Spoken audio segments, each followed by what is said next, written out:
अस्सलाम वालेकुम। Class 9 subject है आपका केमिस्ट्री और लेक्चर नंबर है 11। जैसे कि आपको पता है हम टाइप्स ऑफ केमिकल बॉन्ड पढ़ रहे थे और इसमें से हम आयनिक बॉन्ड और कोवलेंट बॉन्ड को पढ़ चुके हैं। आज जो थर्ड टाइप हम पढ़ेंगे इट इज़ डेटिव और कोऑर्डिनेट कोवलेंट बॉन्ड। अगेन आपको मैं ज़रा रिकॉल करवा दूं कि ये टॉपिक भी आपने अपनी प्री 9 क्लास में कवर किया हुआ है। अब हम चलते हैं इसकी डेफिनेशन की तरफ कि ये किस तरह का बॉन्ड है, कैसे बनता है। तो ये एक ऐसा बॉन्ड है जो दो एटम्स के दरमियान ऐसे डेवलप होता है जिसमें दोनों बॉन्डेड एटम में से सिर्फ एक एटम, ठीक है, अपना जो इलेक्ट्रॉन का पेयर है उसको शेयर करता है। It is a type of covalent bond in which bond pair of electrons are donated by only one bonded atom।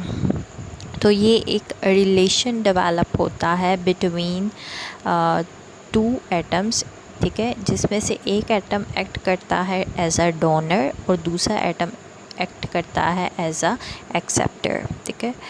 जो इलेक्ट्रॉन को पेयर को डोनेट कर रहा होता है हम उसको बोलते हैं इट इज़ डोनर, और जो इलेक्ट्रॉन पेयर को एक्सेप्ट कर रहा होता है it is called as acceptor. जैसे कि एक्सप्लेनेशन में आपको डोनर एक्सेप्टर की डेफिनेशन नज़र आ रही है। उसके बाद जो थर्ड चीज़ हमने इसकी एक्सप्लेनेशन में ऐड करनी है या स्टडी करनी है it is lone pair. Lastly आपने कोवलेंट बॉन्ड में डेफिनेशन पढ़ी थी बॉन्ड पेयर की, ठीक है, और अब आप पढ़ रहे हैं लोन पेयर। तो ये एक बड़ा इम्पोर्टेंट डिफरेंस है, ठीक है, लोन पेयर और बॉन्ड पेयर के दरमियान difference. As a short question काफ़ी फेवरेबल क्वेश्चन है। Lone pair, the non-bonded electron pair available on an atom like present on nitrogen in ammonia is called lone pair। तो ऐसे pair of electron जो कि bonding में participate नहीं कर रहे और किसी एटम के पास मौजूद है, यानी जैसे अमोनिया में नाइट्रोजन जो है वो 3 हाइड्रोजन के साथ बॉन्ड बना रहा होता है और NH3 का मॉलिक्यूल बन रहा होता है, लेकिन अभी भी नाइट्रोजन के पास 2 इलेक्ट्रॉन यानी 1 पेयर ऑफ इलेक्ट्रॉन अवेलेबल होता है। हम उसके जो बाकी के 3 इलेक्ट्रॉन जो कि हाइड्रोजन के साथ बॉन्डिंग कर रहे हैं उसको बोलते हैं बॉन्ड पेयर, क्योंकि वो बॉन्डिंग कर रहे हैं, ठीक है। और जो 2 रिमेनिंग इलेक्ट्रॉन हैं हम उनको बोलते हैं they are lone pair electrons. Example जो कोऑर्डिनेट कोवलेंट बॉन्ड में हमने पढ़नी है it is formation of ammonia radical, ठीक है, यानी NH3 से अमोनिया NH4+ आयन का बन जाना। और सेकंड एग्ज़ाम्पल है formation of boron trifluoride molecule.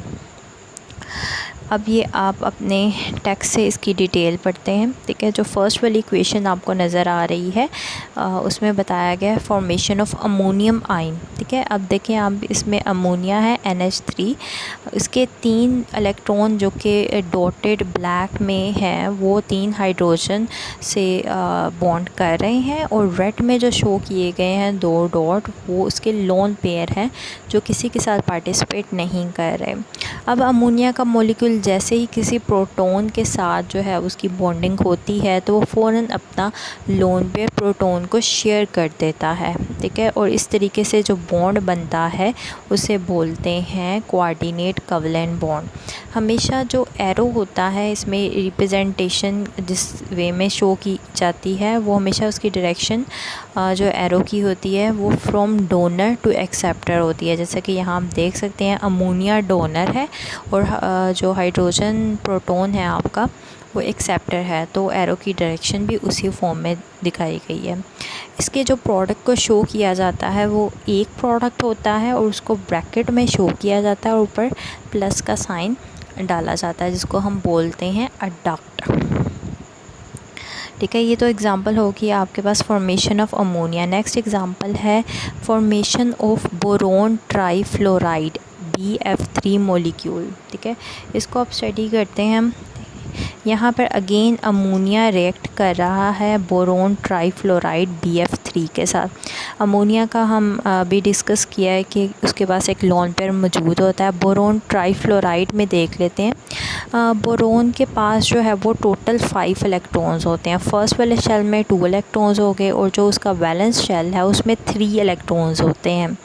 जब फ्लोरीन के 3 एटम्स जो हैं वो बोरोन के साथ कंबाइन करते हैं तो वो तीनों अपने इलेक्ट्रॉन एक एक फ्लोरीन को दे देता है और फ्लोरीन स्टेबल हो जाते हैं। ठीक है, तो इसका मतलब है बोरोन इन बोरोन ट्राईफ्लोराइड जो बोरोन एटम है उसमें 3 जो है वो बॉन्डिंग इलेक्ट्रॉन्स होते हैं। ठीक है, और इसके पास कोई लोन पेयर नहीं है। अगेन अभी इसको खुद भी स्टेबल होने के लिए 2 इलेक्ट्रॉन्स चाहिए। अब देखें, आप कैलकुलेट कर लें, 3 इसके अपने आउटर मोस्ट यानी वैलेंस इलेक्ट्रॉन और 3 इसने जो फ्लोरीन से शेयर किए हुए हैं, टोटल हो गए 6। अब इनको हमें पता है कि स्टेबिलिटी के लिए किसी भी एटम को 8 इलेक्ट्रॉन्स चाहिए होते हैं। तो ये क्या करेगा, अमोनिया से जब रिएक्ट करेगा तो उसके लोन पेयर को शेयर कर लेगा और ख़ुद स्टेबल हो जाएगा। ठीक है, और इस तरीके से जो बॉन्डिंग बनेगी उसको बोलते हैं कोऑर्डिनेट कोवैलेंट बॉन्ड और डेटिव कोवैलेंट बॉन्ड। जैसे कि यहाँ पर आपको 2 डॉट एरो के साथ शो करवाए गए हैं जो कि जा रहे हैं फ्रॉम डोनर टूवर्ड्स एक्सेप्टर। ठीक है, नीचे ये जो दी गई है सेकंड पैराग्राफ में, ये इसी की एक्सप्लेनेशन है, आपने इसको याद कर लेना है। ठीक है, ये टॉपिक शॉर्ट क्वेश्चन के पॉइंट से भी है और लॉन्ग क्वेश्चन के पॉइंट से भी अहम है। नेक्स्ट हम चलते हैं अपने नेक्स्ट टॉपिक की तरफ, विच इज़ 4.3.4। इसमें आप पढ़ेंगे पोलर और नॉन पोलर कोवैलेंट बॉन्ड के बारे में। क्लास ये टॉपिक आपका सिर्फ शॉर्ट क्वेश्चन के पॉइंट से है। इसमें आप पोलर कोवैलेंट बॉन्ड की और नॉन पोलर कोवैलेंट बॉन्ड की डेफिनेशन याद करेंगे और एक ऑब्जेक्टिव का पॉइंट है जो आपने याद करना है। तो फर्स्ट पैराग्राफ में आपको नॉन पोलर कोवैलेंट बॉन्ड की डेफिनेशन दी गई है, आप इसको मार्क कर लें और इसको याद कर लें। डेफिनेशन में एक्सप्लेन करती हूँ कि अगर कोवैलेंट बॉन्ड ऐसे 2 एटम्स के दरमियान बन रहा है जो कि सेम है, जैसे कि मैं बोलूँ हाइड्रोजन और हाइड्रोजन के दरमियान बन रहा है या क्लोरीन और क्लोरीन के दरमियान बन रहा है, तो इसमें जो शेयरिंग होगी वो दोनों एटम्स के दरमियान इक्वल होगी। ठीक है, यानी दोनों एटम जो कंबाइन कर रहे हैं वो जो शेयर्ड इलेक्ट्रॉन का पेयर है उसको इक्वली अपनी तरफ खींचेंगे, जिसकी वजह से किसी भी तरह की कोई भी पोलैरिटी किसी भी एटम पर डेवलप नहीं होगी। ठीक है, इसी वजह से हम बोलते हैं it is a non polar covalent bond, यानी ऐसे कोवैलेंट बॉन्ड जो कि होमोएटॉमिक जो है वो एटम्स के दरमियान डेवलप होते हैं उनको बोला जाता है नॉन पोलर कोवैलेंट बॉन्ड। अब हम सेकंड पैराग्राफ में मार्क कर लेते हैं इसको, जिसमें डेफिनेशन बताई गई है पोलर कोवैलेंट बॉन्ड की। तो पोलर कोवैलेंट बॉन्ड ऐसे कोवैलेंट बॉन्ड है जो कि 2 डिफरेंट एटम के दरमियान डेवलप होते हैं। उसमें होता क्या है, वो एटम जिसकी इलेक्ट्रोनेगेटिविटी वैल्यू ज़्यादा होती है, ठीक है, वो उस शेयर्ड पेयर ऑफ इलेक्ट्रॉन को अपनी तरफ ज़्यादा फोर्स से खींचता है, जिसकी वजह से उसके ऊपर स्लाइटली नेगेटिव चार्ज आ जाता है, क्योंकि डेफिनेटली उसके पास अब इलेक्ट्रॉन ज़्यादा आ गए हैं। ठीक है, तो इलेक्ट्रॉन की ज़्यादा आने की वजह से उस पर नेगेटिव चार्ज डेवलप हो जाता है और जो दूसरा वाला एटम है उस पर पॉजिटिव चार्ज डेवलप हो जाता है। इसी वजह से हम इनको बोलते हैं they are polar covalent bond. तो फर्स्ट 2 पैराग्राफ में आपके पास नॉन पोलर कोवैलेंट बॉन्ड और पोलर कोवैलेंट बॉन्ड की डेफिनेशन होगी, आपने मार्क कर लेना है इनको और याद कर लेना है। एग्जांपल आपको यहाँ पर दी हुई है नॉन पोलर कोवैलेंट बॉन्ड की, जिसमें आपको हाइड्रोजन और क्लोरीन के बारे में रिएक्शन शो करवाया है। हाइड्रोजन की इलेक्ट्रोनेगेटिविटी वैल्यू है 2.2 और क्लोरीन की इलेक्ट्रोनेगेटिविटी वैल्यू है 3.2। जब ये रिएक्ट करते हैं तो क्लोरीन की इलेक्ट्रोनेगेटिविटी वैल्यू ज़्यादा होती है, जिसकी वजह से ये इलेक्ट्रॉन के पेयर को अपनी तरफ ज़्यादा फोर्स से खींचते हैं और क्लोरीन के ऊपर नेगेटिव चार्ज डेवलप हो जाता है और हाइड्रोजन के ऊपर पॉजिटिव चार्ज डेवलप हो जाता है, जैसे कि आप देख सकते हैं। So the bond between hydrogen and chlorine is polar covalent bond. और भी एग्जांपल आपको यहाँ दी हुई है वाटर की, हाइड्रोजन फ्लोराइड की और HCl की। ठीक है, इसमें भी सब में ये सब जो है वो पोलर कंपाउंड्स हैं, यानी इनके दरमियान जो बॉन्डिंग है it is polar covalent bond.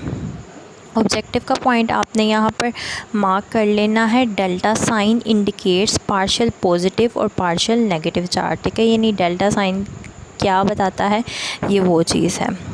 अच्छा, लास्ट पे आपके वो ये जो इटैलिक स्टाइल में लिखा हुआ नज़र आ रहा है, इसमें भी ऑब्जेक्टिव पॉइंट है। बिल्कुल लास्ट की 3 लाइंस यहाँ से स्टार्ट हो रही हैं। If the difference of electronegativities between 2 element is more than 1.7, अगर आप जो भी 2 एटम कंबाइन कर रहे हैं उनकी इलेक्ट्रोनेगेटिविटी वैल्यूज़ को आपस में माइनस करते हैं, अगर उनका डिफरेंस 1.7 से ज़्यादा आ रहा होता है तो आपका जो बॉन्ड है इट इज़ आयोनिक बॉन्ड। और अगर आपका जो डिफरेंस है, डिफरेंस कैलकुलेट करने पर वो डिफरेंस 1.7 से कम आ रहा होता है तो जो बॉन्डिंग होती है वो हमेशा कोवेलेंट बॉन्डिंग होती है, ठीक है। तो ये एक क्राइटेरिया है जज करने का कि बॉन्डिंग कोवेलेंट बॉन्डिंग है या आयनिक बॉन्डिंग है। होमवर्क आपका ये है कि आपने लेक्चर को याद करना है और इसमें से जितने भी पॉसिबल शॉर्ट क्वेश्चंस बनते हैं उसको आपने लिख लेना है और उसको अपने नोट्स पर जो है वो नोटबुक पे उसकी प्रैक्टिस कर लेनी है। आपसे नेक्स्ट लेक्चर में मुलाकात होगी। टिल देन अल्लाह हाफ़िज़।